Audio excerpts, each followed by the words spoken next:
Алдағы ораза айында дастарханның сәнін келтіретін салаттың рецептімен бөлісемін. Міндетті түрде видеоны сақтап алуды ұмытпаңыздар.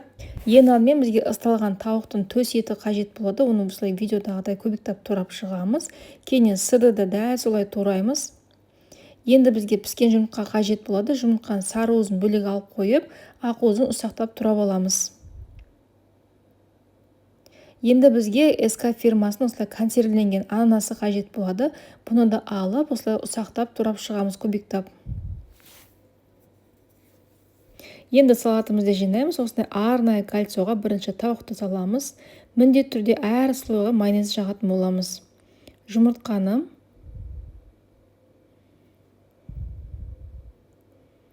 ананасты саламыз. Ананас молынан болған жақсы, өте дәмді болады.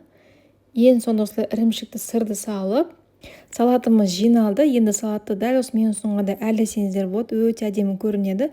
Ең төбесінен біз жаңағы жұмыртқаның сары уызын сеуіп, көкөністерді қойып шықсақ болады.